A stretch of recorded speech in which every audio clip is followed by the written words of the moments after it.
All right, so today we are diving deep into some French grammar. Ooh la la. And specifically, we're going to be looking at c'est and sus.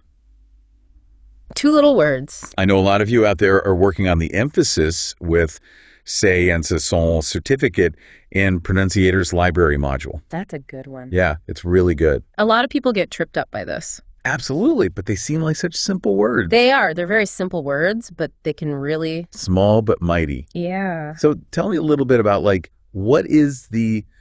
I'm trying to explain this to my friend who's just starting their French journey. Okay. How do we explain c'est and ce sont?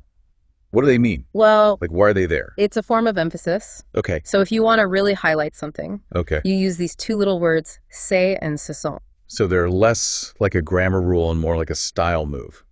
They're both. Okay. They're both. They're definitely a grammatical function. Okay. But they add style to what you're saying. Okay. And they add... So I need to know the grammar. You need to know when and where to use them. I got it. Okay. But then how you use them really depends on the situation and how much emphasis you really want to give. Got it. And it gives a kind of a punch to your French when you know how to use them properly. That's what I want. I want to sound cool when I'm speaking French. Exactly. All right. So for those of us who maybe, slept through French class a couple of times. Yeah. Can you give us the quick and dirty of how to use c'est and ce sont? Well, the basic distinction is that c'est is used for singular nouns and ce sont is used for plural nouns. And you can just keep repeating that to yourself. It's so simple. So if I'm talking about, let's say I'm talking about a book, I would say c'est un livre. That's right. And if I'm talking about a stack of books. Ce sont des livres. Okay, I got it. It's very easy. Okay, so we've got that basic distinction. Right. But now I want to know, when would I actually need to use this? Can't I just say things normally? You could say things normally, but it wouldn't have the same effect. So, for example, if I'm talking about... Give me an example. Paint me a picture. Okay. Imagine you're walking down the street in Paris, and it's a beautiful day. Okay, I love this already. Okay, and you see a flower shop, and the flowers are just beneficent. I can smell them. All right, and so if you just say, les fleurs sont belles, you're just saying the flowers are beautiful. Yeah, pretty standard. Yeah, but if you really want to emphasize how absolutely gorgeous they are, okay, you would say, ce sont des fleurs magnifiques, or even, c'est magnifique, ces fleurs. Okay, so I'm getting the sense that I can really use my voice to emphasize this when I'm speaking. Oh, absolutely. It's not just about, where I put the words in a sentence. It's also about the delivery. It's everything. The French are all about emphasis and drama. Okay, so I can get into character a little bit. You got to. I got it. Yeah, you gotta. Okay, this is reminding me, actually, of something I saw in Pronunciator. Oh. There was this guy at a cafe in Paris. Oh, of course. Complaining about the weather. And he didn't just say, il fait froid. Yeah. He was like, c'est le froid qui me dérange. That's right, yeah. And it's oh, okay. Yeah. He is really not happy about this. He's not just stating a fact. Right. He's emphasizing that he's really bothered by it.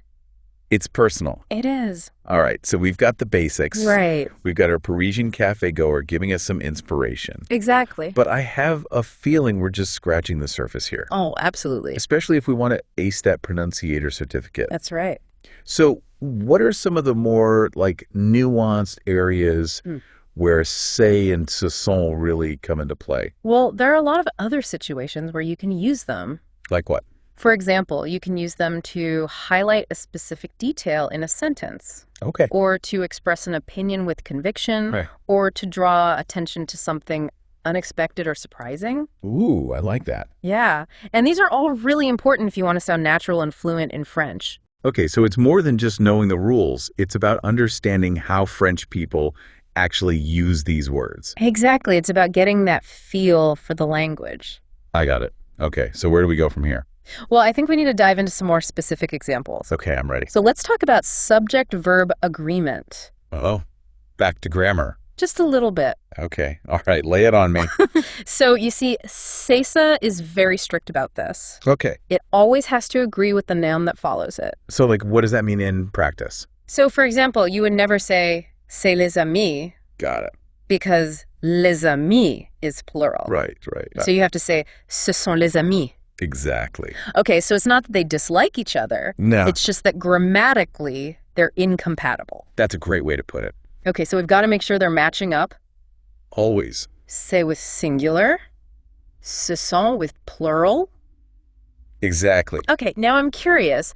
What about the other words that often follow c'est and ce sont? Is there a pattern there? Yes, there is. You'll often see them followed by nouns, Okay. adjectives, or even entire clauses. Okay, so like in that cafe example, c'est le foie qui me dérange. Le foie is a noun.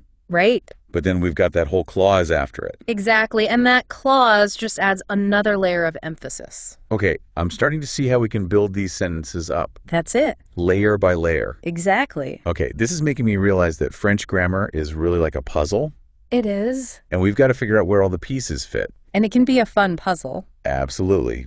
But unfortunately, we're out of time for this part of our deep dive. Oh, that's too bad. I know. But don't worry, we'll be back soon to uncover even more of the secrets of c'est and ce sont. More to come. So stay tuned. Stay tuned. So, it's really about getting a feel for the language. That's what I was thinking. Yeah, it's more than just the rules. Right. It's like, when do I actually use this? Exactly. Like, are there times when it's like too much? Yes, definitely. Okay, because that was my question. Like, yeah, there are times when you don't want to use c'est and ce sont. Okay, so when would that be? Like, give me an example. Okay, so let's say you're stating a universal truth, like the sky is blue. Yeah. You wouldn't say c'est le ciel qui est bleu. I see what you're saying. Because it's already obvious. Yeah. It's a given. Yeah, so it would sound weird to emphasize it in that case. It's almost like I'm stating the obvious. Exactly. All right, so stating obvious facts, not a good idea. No, not really. What else? Also, sometimes the sentence structure itself already emphasizes what you want to say. Okay. So, for example, let's say you saw Beyoncé in concert. Ooh, lucky. You could simply say, j'ai vu Beyoncé en concert. Right. Everyone's going to know who you're talking about. Exactly. Yeah. And so you don't need to add say. Okay, so it's almost like say is like a spotlight. It is like a spotlight. And if the spotlight's already on Beyoncé, right. I don't need to add another one. You don't need two spotlights. Exactly. Okay, that makes total sense. Now I'm curious. What about those times when I want to like soften a statement, like make it less direct? Okay, interesting. Can c'est and ce sont help with that at all? Absolutely, they can. Really? Yes. Because I was thinking they were all about being loud and proud. Well, they can be, but they can also be used to kind of like express an opinion or a preference in a less forceful way. Interesting. Okay, I like that. Yeah. So how would I do that? So, for example, let's say you're trying to decide what to have for dinner with your family. Okay. And you could say, je veux manger des pâtes. Oh, I want to eat pasta. I want to eat pasta. Pretty straightforward. Very straightforward. Like, that's what I want. Yes, but if you want to be a little bit more flexible, you could say, ce serait bien de manger des pâtes. Okay, so it's like less pasta and that's final. All right. And more like, hey, pasta's an option. What do you guys think? Exactly. It's more suggestive. Okay, and is that just because of that ce serait bien? Yes, ce serait bien. Okay. It introduces that element of suggestion. Okay, so this is making me think of those like delicate situations where you're trying to, express your opinion in French without sounding too bossy. Right. So like, let's say I'm at my friend's house and they offer me something and I'm like, ooh, I don't really like that. Yes. But I don't want to be rude. Right. Could I use say to soften that blow a little bit? Yes, absolutely. Okay, how would I do that? So instead of saying je n'aime pas ça, which is very direct. Yeah, just like straight up, I don't like that. Yes, you could say something like ce n'est pas vraiment à mon goût. It's not really to my taste.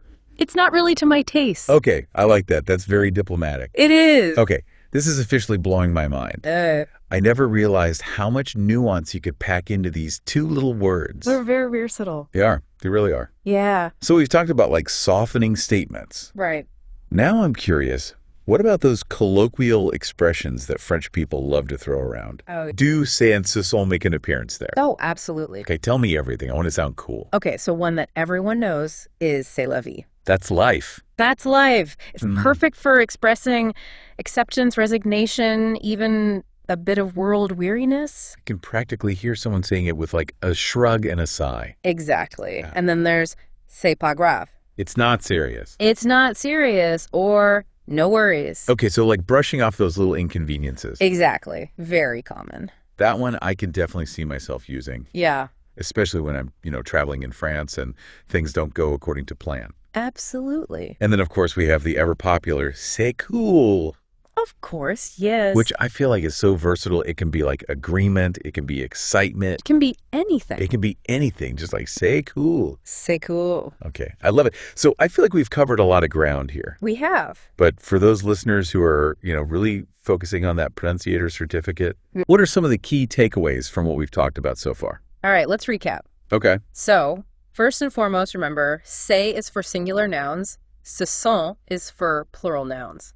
Right. We can't forget that. Agreement is key. Agreement is key. That's the foundation of everything. Exactly. And then also remember that c'est and ce sont are like spotlights. They're drawing attention to a specific part of your sentence. Got it. They can highlight qualities. They can introduce information. They can draw contrasts. Okay. They can express opinions. Okay. And we've also learned that sometimes less is more. Absolutely. Like if something's already emphasized, we don't need to hit it over the head with a say. You got it. And we've also learned that they can be used to soften statements and be more diplomatic. That's right. And of course, we can't forget those fun colloquial expressions. C'est la vie.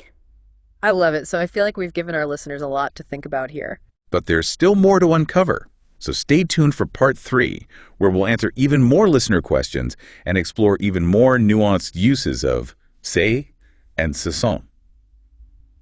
Welcome back to the final part of our deep dive into c'est and ce sont. They're so versatile, it's almost like they have a life of their own.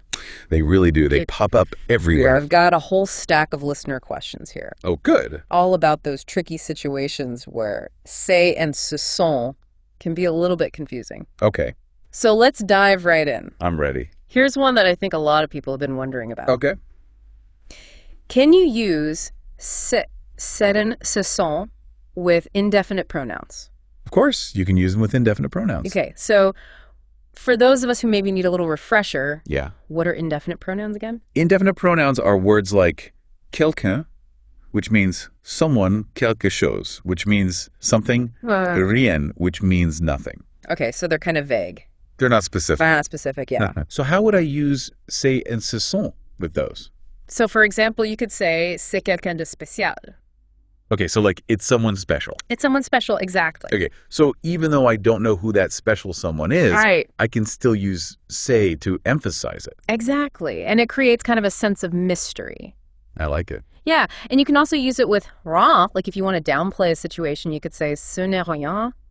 It's nothing. It's nothing, exactly. Yeah, very casual. Yeah, very casual. All right, mystery solved. Good. Now let's move on to another question that I think is really important, especially for those of us who are going for that pronunciator certificate. Okay.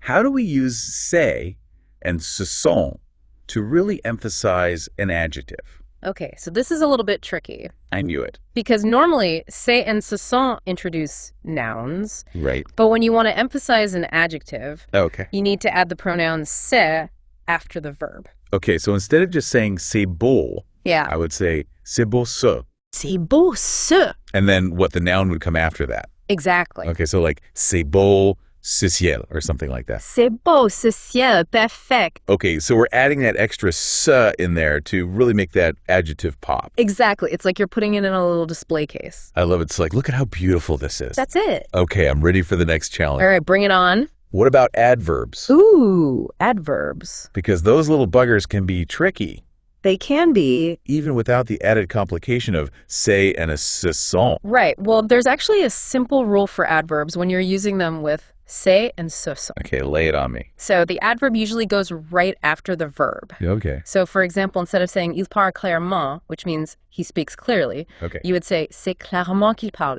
Okay, so the adverb is like budging its way into the spotlight. It is. It's like, move over, verb. I'm here too. Exactly. It wants to be part of the emphasis. I got it. Okay, so we've covered adjectives, we've covered adverbs. Now I'm curious, what about possession? Possession, yes. Because, sometimes we want to emphasize that something is ours. Of course. How do c'est and ce sont help us do that? Well, in that case, you would use the possessive pronoun a.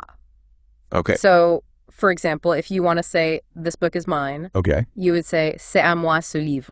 Ou à moi. À moi, exactly. Okay, so that à moi is really hammering home that it belongs to me. It is. It's like you're planting a flag on it. I love it. All right, so we've covered possession. Right. Now, I have one last question, and then I think we'll be ready to wrap up this deep dive. Okay. What about when I want to express, like, surprise or excitement? Ah, yes, emotion. Like, I'm in Paris, the Eiffel Tower's sparkling. Yes. I'm just, like, completely blown away. C'est and ce sont are perfect for that. Okay, how would I use them in that situation? So you could say something like, c'est magnifique. It's magnificent? It's magnificent. Exactly. Or, ce sont des moments inoubliables. These are unforgettable moments. Exactly. Okay, so I can really let those emotions flow. You can let it all out. I love it. All right, well, I think we've covered just about everything there is to know about c'est and ce sont. I think so, too. I feel like our listeners are now equipped to go out there and really use these words with confidence. Absolutely. So to everyone who's working on that pronunciator certificate, good luck. Good luck. I know you can do it. You got this. And to all of our listeners, thanks for joining us on this deep dive into French grammar. It's been a pleasure.